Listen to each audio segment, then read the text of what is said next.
Terima kasih untuk yang masih bergabung bersama dengan kami dan di segmen ini kita akan review pemirsa bagaimana jalannya perdagangan di sepanjang hari ini.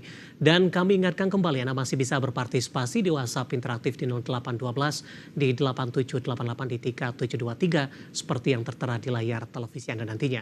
Dan saat ini kami sudah terhubung melalui Zoom bersama dengan Ibu Liza Kamelia Suryanata yang merupakan Head of Research RNH Korindo Sekuritas.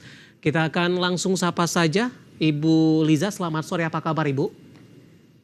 Halo, sore Mas David. Baik, terima kasih.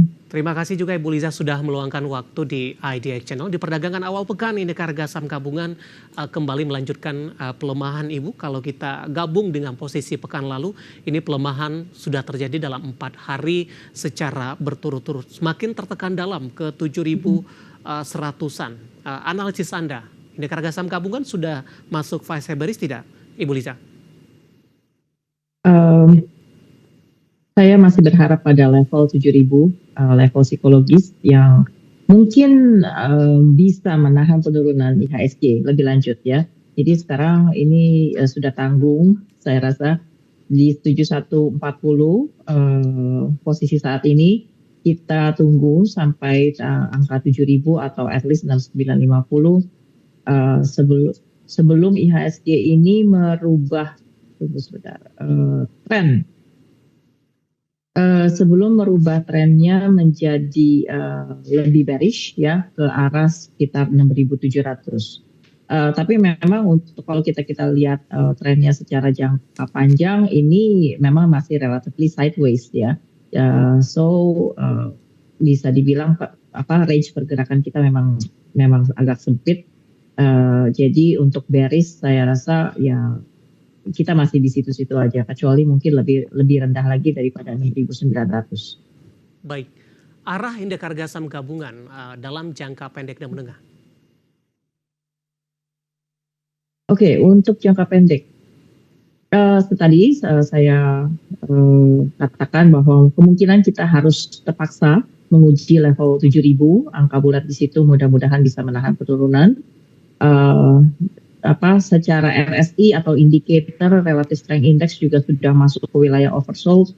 Jadi saya juga cukup sah ya untuk kita berharap akan segera ada setidaknya pengereman turun atau limited downside potential.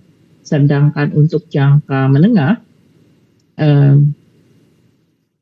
untuk target akhir tahun kita memang masih cukup konservatif ya, sempat tercapai 7.900 tempo hari di bulan September, tapi untuk akhir tahun ini kita masih stay di 7.800, tapi terus terang melihat derasnya capital outflow yang terjadi sebulan ini sudah mencapai 15 triliun ya, I'm afraid kita harus punya trigger yang cukup kuat ya untuk sisa waktu perdagangan sampai akhir tahun untuk sampai ke situ.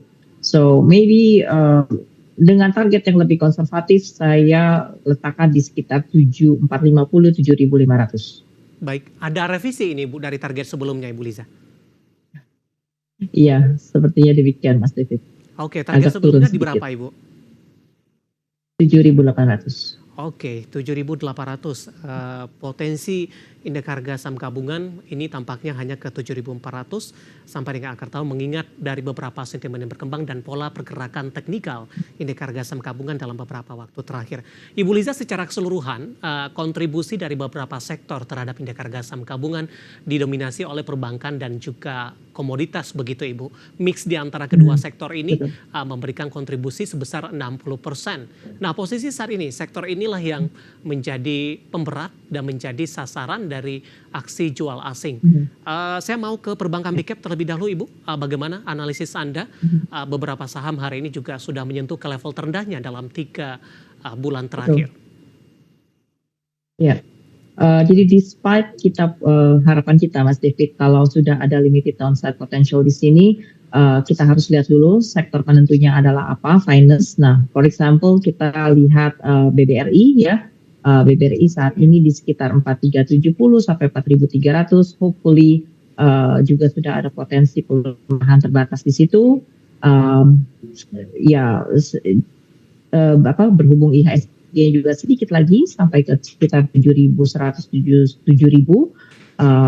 Pembalikan arah mudah-mudahan juga didukung oleh reboundnya BBRI ya di sekitar 4.300. Kemudian kita bergerak ke Bank Mandiri.